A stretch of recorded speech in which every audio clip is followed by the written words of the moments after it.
মাথার এই পাশটাতে একটা বাড়ি দেওয়া হয়েছে। শুধুমাত্র ডিসি হওয়ার বিধায় তাকে যে আপনি প্রশ্ন করতে পারবেন না সাধারণ জনগণ, এটা মেনে নেওয়ার মতো হতে পারে না। আমার বাবা মা পর্যন্ত ঘটনা চলে গেছে, তারা তো দুশ্চিন্তা করতেছে যে আসলে কি হয়েছে না হয়েছে। আমি তো সবাইকে ধরে ধরে এটা বুঝাতে পারবো না।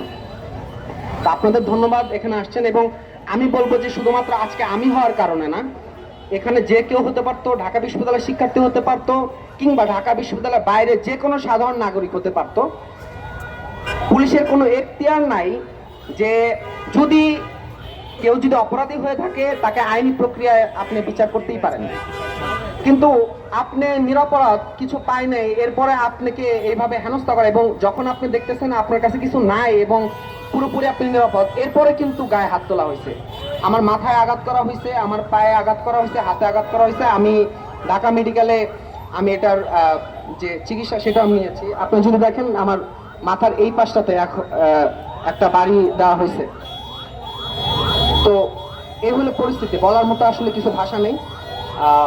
এখানে যারা উপস্থিত ছিলেন, বিশেষত ঢাকা বিশ্ববিদ্যালয়ের শিক্ষার্থীরা, সবাইকে আমি ধন্যবাদ দিয়ে শেষ করতে পারবো না।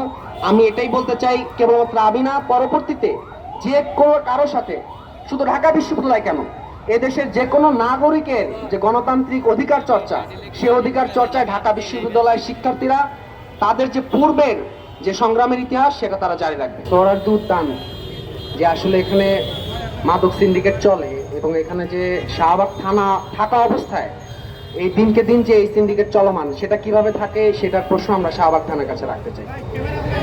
এরপরে এখানে র্যান্ডম পথচারী যখন হাঁটাচলা করবে, তার যে জীবনের যে নিরাপত্তা নেই, অর্থাৎ একই সাথে আপনি যখন অপরাধী না এটা প্রমাণিত হওয়ার পরও পুলিশ কেবলমাত্র তাকে প্রশ্ন করা হয়েছে, এবং শুধুমাত্র ডিসি হওয়ার বিধায় তাকে যে আপনি প্রশ্ন করতে পারবেন না সাধারণ জনগণ, এটা মেনে নেওয়ার মতো হতে পারে না।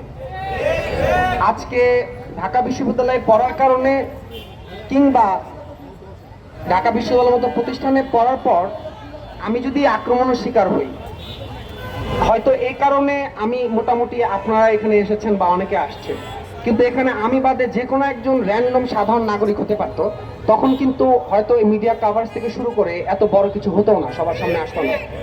আমরা দেখেছি ক্যাম্পাসের শিক্ষার্থীরা নিরাপদ নয়, ক্যাম্পাসে এই উদ্যানের ভিতরে এর আগে সাম্য হত্যাকাণ্ডের মতো ঘটনা ঘটছে, তার সুষ্ঠু কোনো তদন্ত আমরা এখনো পাইনি।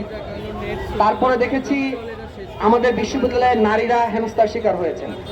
অর্থাৎ সাধারণ শিক্ষার্থীরা নিরাপদ নয়, এবং এর দায়ভার শুধুমাত্র এই প্রশাসন না, ঢাকা বিশ্ববিদ্যালয়ের যে প্রশাসন তাকেও নিতে হবে।